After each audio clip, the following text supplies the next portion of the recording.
Telangana BJP Congress వాళ్ళు కౌల పిల్లల లెక్కనే కలిసి మెలిసి ఉంటారని ఓ టాక్ ఉన్నది.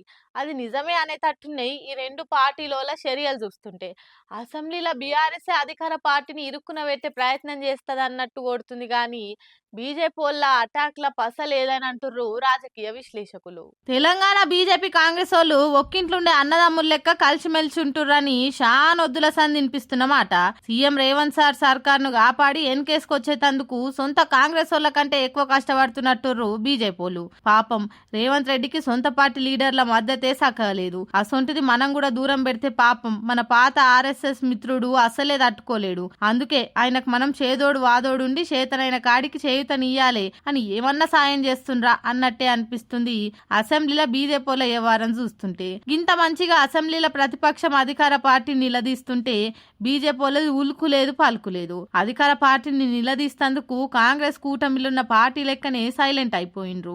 అసెంబ్లీకి ముందేమో ఐట్ గీట్ మేము ఊకునేదే లేదు, అధికార పార్టీని నిలదీసుట్లా తగ్గేదే లేదనుకుంటా అడ్డం పొడుగు డైలాగులు ఇచ్చిండ్రు. తీరా అసెంబ్లీ చూస్తే ఊలుకు లేదు పలుకు లేదు. రేవంత్ రెడ్డిని నిలదీసే తాకతే లేనట్టుగా అనిపిస్తుండ్రు. సభలో మాట్లాడుకుంటా ప్రెస్ మీట్ల దగ్గరకు వచ్చి తాటాకు సప్పులు చేసి ఓడే గాని చిత్తశుద్ధితోటి ప్రభుత్వాన్ని నిలదీసుడైతే ఏడగా అనిపిస్తలేదు. ఎంత చీకటి దోస్తాన లేకుంటే ఇట్లా చెయ్యరు కదా అని వీళ్ళ మైత్రిని చూసిన మందికి అనుమానాలు వస్తున్నాయి. నిజంగా ఏ కాంగ్రెస్ సీఎం తోటి కాని పని మన రేవంత్ సార్ తోటి అయింది. కాంగ్రెస్ పార్టీ లీడర్ అయ్యుండి బీజేపీ వాళ్ళ మద్దతు ఇట్లా కూడగట్టుకున్నాడంటే ఎవ్వరితోటి కాదు కదా. ఈ విషయంలో రేవంత్ సార్ను మించినోళ్ళే లేరని బీజేపీ వాళ్ళే గుసగుసలు పెడుతుండ్రట. కేటీఆర్ మీద కేసు పెడతారని అన్నట్టే మంచి ముహూర్తం చూసుకొని నిన్న కేసు పెట్టిండ్రు.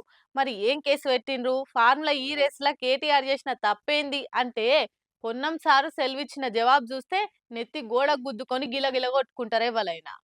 అతి తెలివి మంతుడు వాష్ బేసిన్ లా చేపలు పట్టిండట. హాగు గట్లనే ఉన్నదట మన సర్కారు వ్యవహారం కూడా. ఫార్ములా రేసులు అలా తాన పెడతందుకు దునియా దేశాలు పోటీ పడుతుంటాయి. అసోంటిది ఇండియాలనే తొలసూరి ఎవ్వరు చేయని తీర్లా ఇంటర్నేషనల్ కార్ల రేసును మన హైదరాబాద్ కు పట్టుకొచ్చిన ఘనత కేసీఆర్ సర్కార్ది. హైదరాబాద్ బ్రాండ్ ఇమేజ్ పెంచేటందుకు కేటీఆర్ అన్న వడ్డ తపనది. ఇండియాలున్న అపర శ్రీమంతుల కాడికెళ్లి రేసు ఆటలంటే ఇష్టమున్న ప్రతొక్కలొచ్చి చూసి సంబరపడ్డ తరుణం అది. ఇన్నొద్దులు టీవీలలో చూసుడే తప్ప మన లోకల్లా ఇంత పెద్ద స్పోర్ట్స్ ఈవెంట్ చూసుడే ఇదే తొలసూరి అన్న జనమంతా ముర్చిన ఆట అది. గసొంటి ఈ రేసులా ఏందో స్కాన్ జరిగిందట.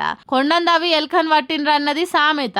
ఇల్లు ఎల్క కాదు ఎంటిక మందం అన్న ఏం దొరకబట్టలేదు కదా ఆధారము. మరి ఈడ స్కామ్ ఏడైందో ఎవ్వరికి తెలుస్తలేదు.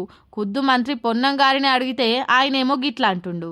ఎన్నికల కోడ్ వచ్చిన తర్వాత మా డబ్బు మేము పంపినాం, బ్యాంకు నుంచి డబ్బు అక్కడికే పంపినాం, అక్కడ అడ్రస్ కూడా ఉందంటే మేమేం డబ్బు పంపలేదని అంటలేం. డబ్బు పంపింది ఇండియన్ ఓవర్సీస్ బ్యాంక్ అనే తెలుసు, పంపింది అక్కడికే అని తెలుసు లండన్ కు. కానీ పంపిన విధానం సొంతంగా ఈ రాష్ట్ర ప్రజాస్వామ్య విలువలకు సంబంధించి చట్టబద్ధంగా తీసుకోవాల్సినటువంటి అనేక అంశాలకు సంబంధించి వాటిని పక్కన పెట్టి ఈ రోజు మీరు తీసుకున్న నిర్ణయం వల్ల ఈ రాష్ట్ర ఖజానాకు నష్టం వచ్చింది అనే దాని మీదనే ఏసీబీ ఫిర్యాదు చేస్తా ఉంది. అదట కథ. ఫార్ములా ఈ రేసులో ఏడా అవినీతి జరగలేదు. కాకుంటే వాళ్ళకి పైసలు పంపిన విధానమే సరిగ్గా లేదట. ఎన్నికల కోడ్ ఉన్నప్పుడు పైసలు పంపుడు తప్పట. అంటే ముక్కేడుందంటే నెత్తి చుట్టూ తిప్పి ఈడున్నదన్నట్టు పొన్నం సార్ మాటలు. మరి బట్టల బ్యాగులలో పైసలు తీసుకుపోయి ఇచ్చేటోళ్లకు ఆన్లైన్ ట్రాన్సాక్షన్లు చేస్తే తప్పే అనిపిస్తుంది. అందుకే గిట్ల కేసులు పెడతారని ఎడ్డిస్తుండ్రు నెటిజన్లు. కేటీఆర్ తప్పు చేయలేదు కాబట్టి బాగా చెప్తే అసెంబ్లీలో శీర్ష పెట్టుండ్రి. మీకు అర్థం కాని అనుమానాలకు జవాబిస్తే కుల్లం మీ కళ్ళు తెరిపిస్తానంటుంటే శీర్ష పెట్టకుండా తప్పించుకుంటున్నది సర్కారు. మరి ఒకవేళ పొన్నం సార్ అన్న మాటకే అద్దాం. నిజంగా అప్పటి ప్రభుత్వం పైసలు పంపిన విధానం తప్పైతే ఆర్బీఐ వాళ్ళు ఊకోరు కదా. ఈడీ వాళ్ళు ఐటీ వాళ్ళు అయితే కళ్ళు మూసుకొని ఉండరు కదా. అప్పుడే ట్రాన్సాక్షన్ సరిగా లేదని చర్యలు తీసుకునేటోళ్ళు కదా.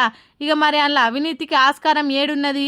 అసలు కేసు పెట్టిన వాళ్ళకు ఎందుకు కేసు పెడుతున్నామో దేంట్లో ఇరికిస్తున్నామో క్లారిటీ లేకుంటే ఎట్లా సార్లు? కోర్టుకు పోయినరంటే మొట్టికాయలు వేస్తే మళ్ళా మీకే నవ్వేటోళ్ళ మీద బోర్ల పడ్డట్టు అవుతుంది. అట్లా నవ్వుల పాలు కాకుండా చూసుకొని జరా అనుకుంటారు ఈ సంగతి తెలిసినోళ్ళు.